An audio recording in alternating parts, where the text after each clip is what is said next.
Welcome to another episode of Exploring Blue Sky, a new educational magazine docuseries featuring stories and interviews in Blue Sky country. On today's episode, we head over to Joe Petit's studios, where I chat with the artist, Joe Petit, about her marvelous paintings. Laryn also takes us into the Gemini Wellness, and I explore the history of Sage Hill's Evangelical Free Church. And Gareth brings us more local civic information, so let's go take a look.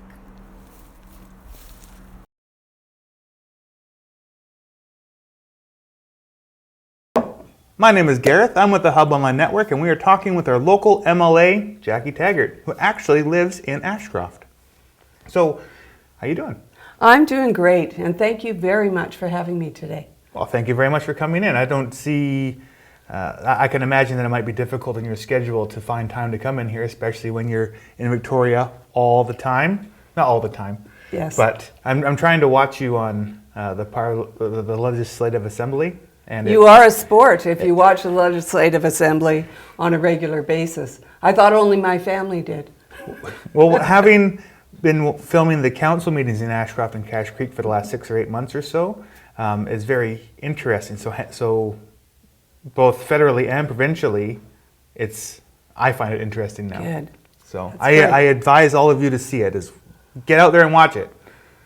You bet. There's lots of good things that happen in the Legislative Assembly, and if people are interested in politics, it's a great place to start. Right? Yes. But let's start out with sort of who you are and how you got involved with politics. So let's start with that. Okay. So I'm Jackie Taggart, and I've lived in Ashcroft since I was 6 years old, just a few years ago. My dad came here to work at Bethlehem Copper, and I've been here ever since. And people ask me, where are you going to retire to? And I can't imagine retiring anyplace else but this. I love my community. So politics was in my blood. My dad was on town council, and my parents taught us that service to community was really important. And so when I was 27 years old, I ran for school board. I had 4 young children, and if I was going to spend time away from kids, it was going to be doing something that benefited them. And so I got on the school board, and I served 17 years, 16 of those years as board chair. Wow. I became the president of the school trustees for the province, did lots of lobbying on behalf of school boards in Victoria. So got to know some of the importance of the decisions that are made in Victoria and how to influence those decisions.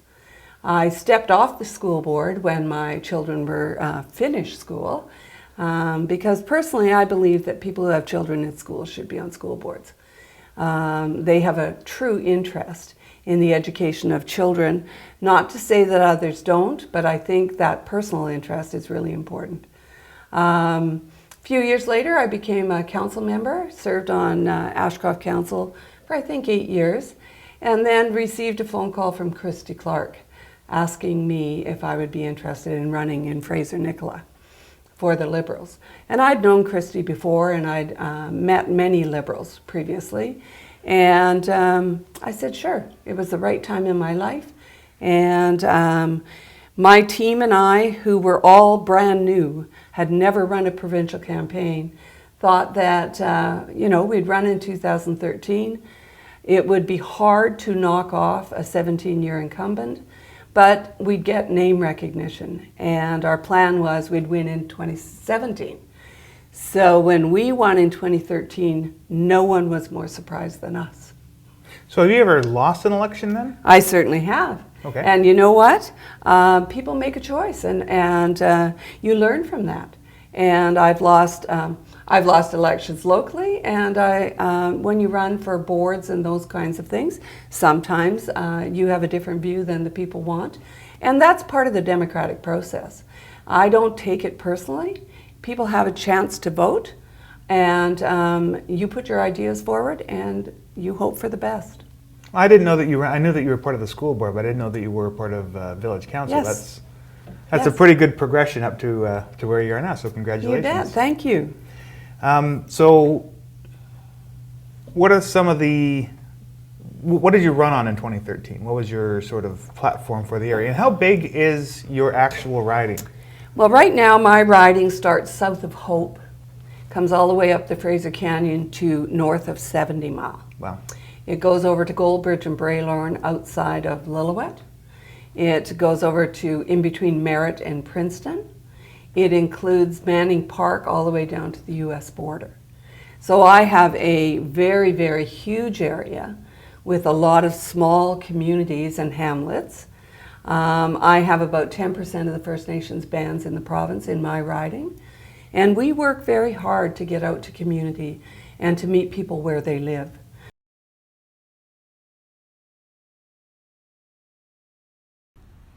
Gemini Wellness focuses on your whole being, providing nutritional guidance, education, and support through a multitude of programming. By taking a one-on-one approach, they focus on enhancing, preserving, and maintaining good health. In October last year, they opened their new storefront location in downtown Ashcroft. Let's go learn more.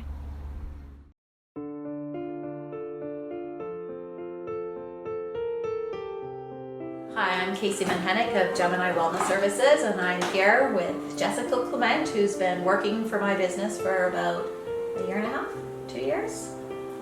Just about a year. I started December last year. Helping to support my clients when I have continuing education to be at or the odd holiday. She also is available to coach clients on Friday.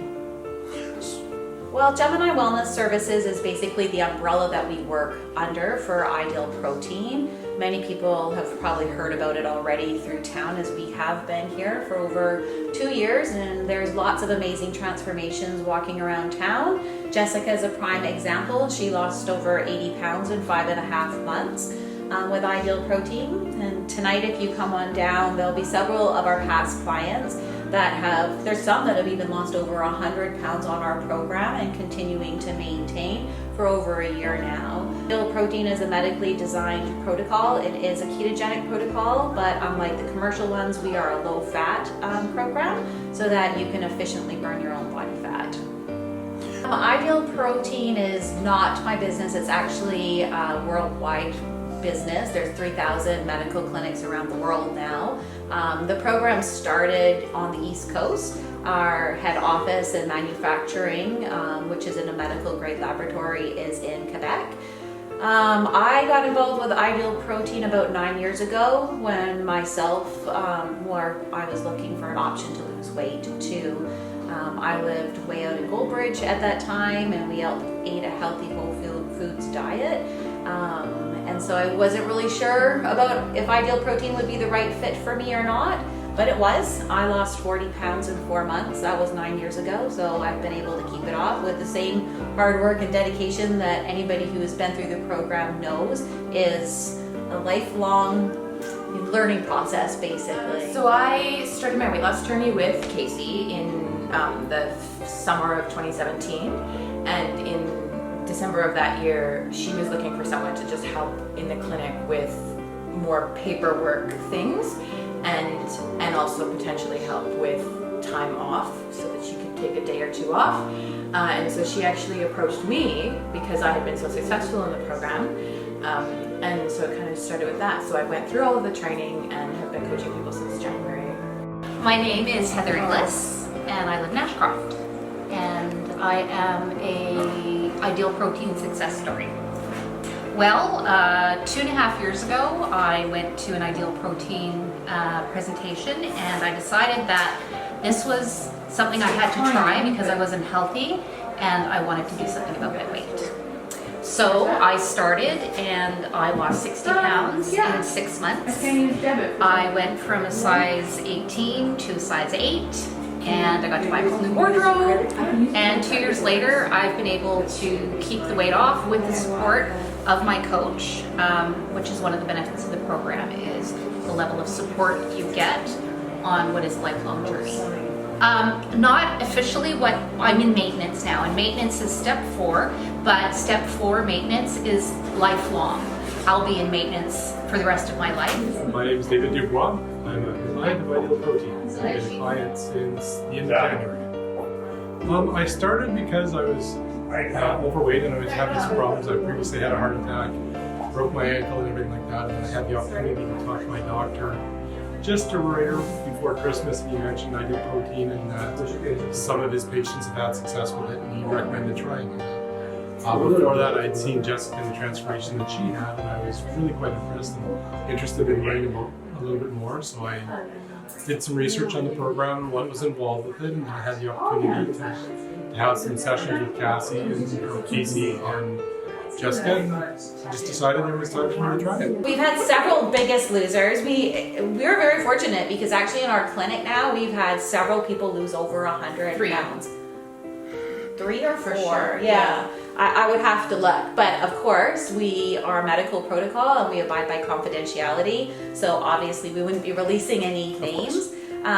If you joined us for our open house, you might have got a chance to talk to some of those past clients. The people that were joining us at that time were wearing name badges saying that they're willing to share their personal journey with people, because I do keep everything confidential and I don't want clients to feel like they're put on the spot, especially in a small town. I would absolutely recommend doing this. The Ideal Protein is a completely unique way of losing weight. There's lots of weight loss programs out there, but this is unique in that we have coaches, that you have weekly support, and the program itself is really well designed and easy to follow.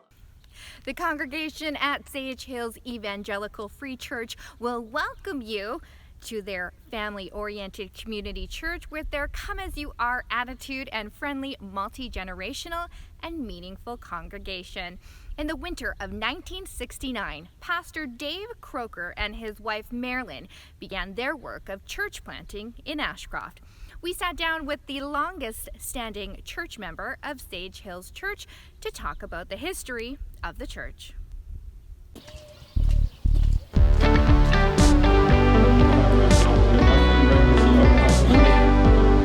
That was very intentional.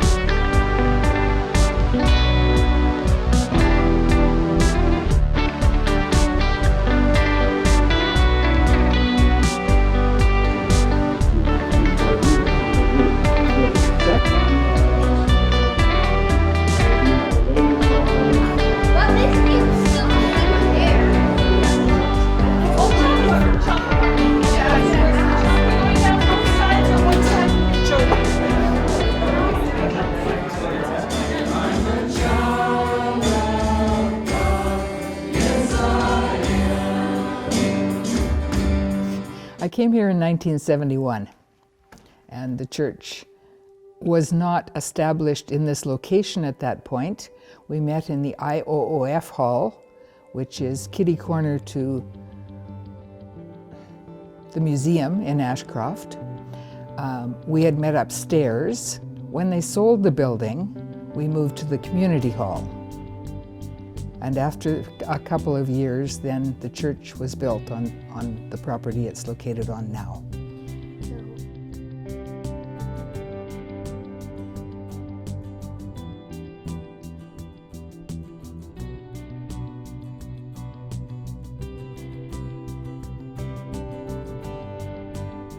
I remember lots of mud. I remember the basement having been built first. The cement walls went up. In order to do any work on the building, there had to be ramps placed up around the cement wall, and the amount of mud was horrendous at that point. The basement was finished on Thanksgiving, I believe in 1973, but I'm not too sure. 1976, the basement was completed. It was Thanksgiving, and so the first ceremony held in this church was held as a Thanksgiving remembrance in the basement. And it was attended by anybody who could be there at that point.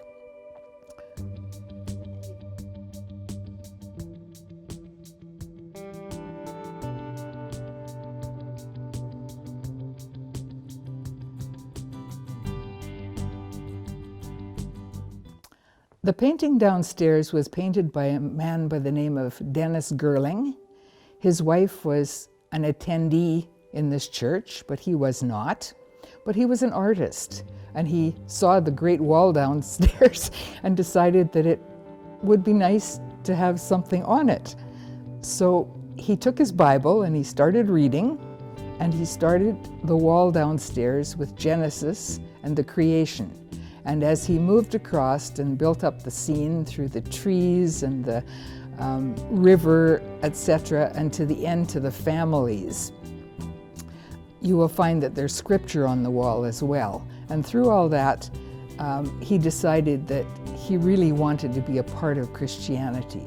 And so he gave his life to the Lord and decided that he would give the Lord the credit for what he had done. It's significant because it shows the end times. The world may not be destroyed by atomic bombs, but the Bible tells us there will come a time that the Lord will come. And so the destruction, it shows the destruction of the world with the idea that what happens to us after the world is destroyed. It's interesting because it has been covered up for a number of years because there have been some people in the church with children that felt that they did not want their children to see the atomic bomb downstairs.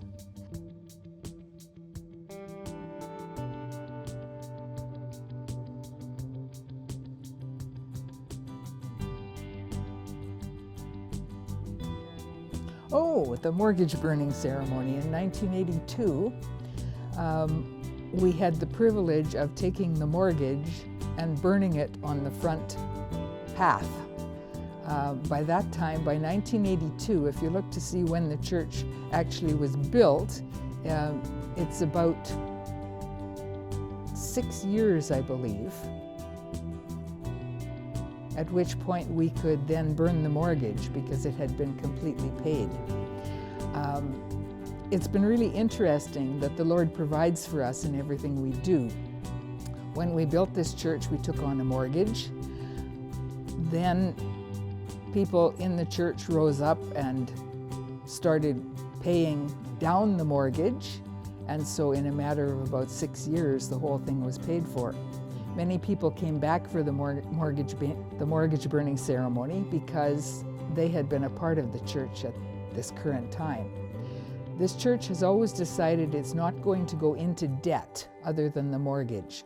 And so when the third lot was bought, it was bought on faith, and the Lord provided the money, and it was paid for as it was purchased.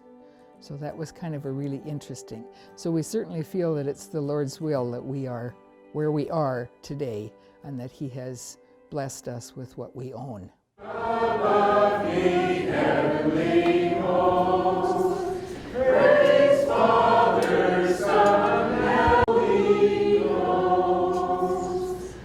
Amen. We'll have part 2 of Sage Hills Church with more from Pastor Paul on the next episode of Exploring Blue Sky. Internationally acclaimed artist Jo Petit has exhibited her work in venues and galleries in locations as far as Japan. And her work with acrylics, oils, and watercolors are well known throughout the Thompson-Nicola region. Jo has also worked on large-scale murals in Ashcroft and abroad. Jo Petit does most of her paintings in her studios in Ashcroft, where visitors can view her paintings on canvases. Let's take a look. My name is Jo Petit, and I live in Ashcroft, British Columbia. I am an artist. I've been working for at least 40 years painting. I was born with a paintbrush in my mouth, I think, and I did art. I've done art my whole life, but I turned it into a profession 40 years ago, and I've been doing lots of teaching with kids. I love doing that, passing things on.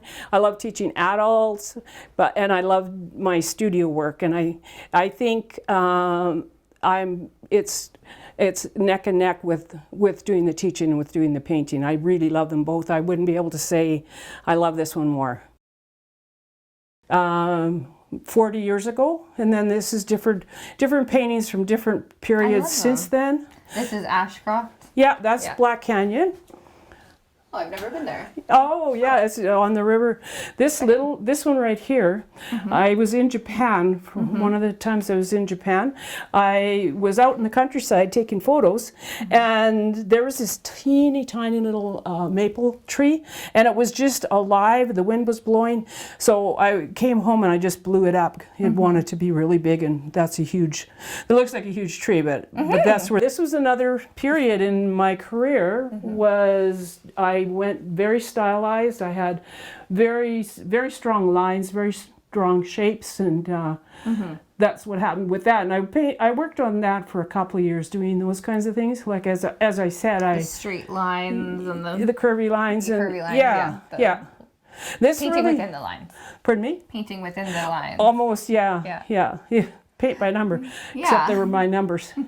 And then from that, I went back into Impressionism for a little while, and then I went back into that kind of thing, but more like I could show you later, but like lilies or sunflowers. I'm famous for my sunflowers. I've painted literally hundreds of sunflowers. But it was more of a Georgia O'Keeffe style, which is also, she had a lot of strong lines, strong shapes, and that's what that appealed to me at that time. So I studied her. So I did these paintings. Do you have paintings around Ashcroft?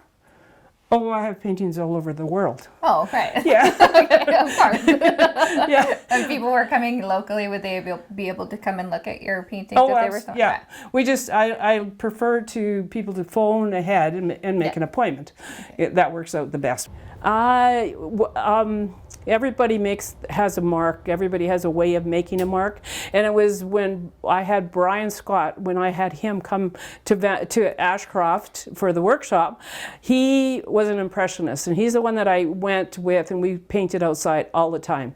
And so that's where my impressionism came from, and I worked like that for 15 years. I've had many shows in Japan, and I was painting that way mostly, and they love Impressionism. It was really wonderful. And so that was my mark for 15, 20 years. And it's not like you stop doing it, you go back into it.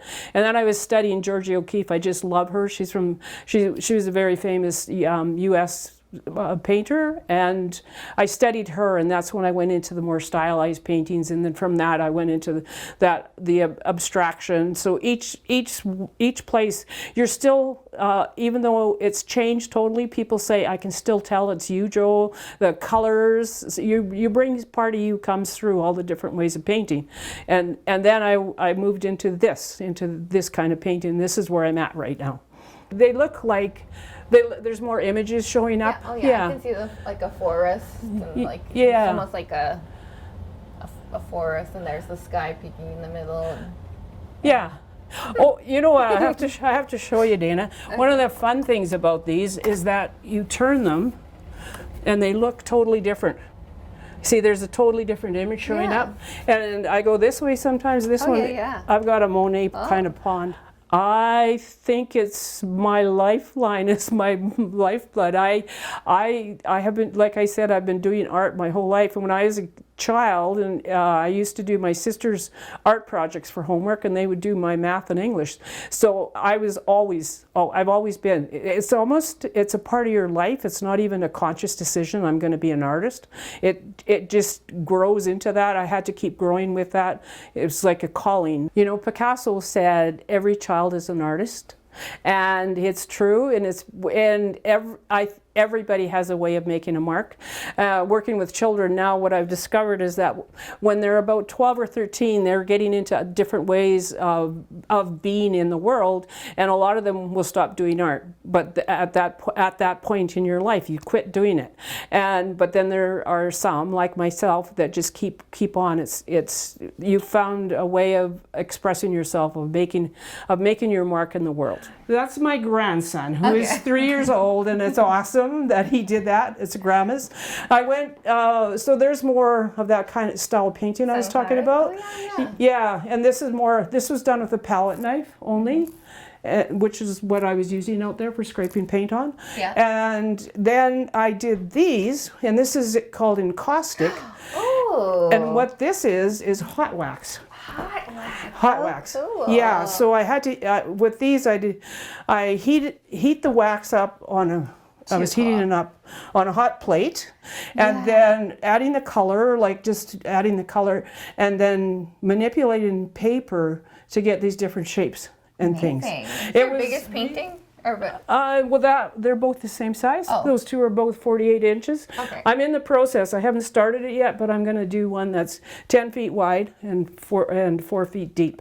So what I'm doing to do that is so I'll add on to that, but I'll use these panels to add on to it because it would be really hard to transport and be super heavy if it doesn't come apart.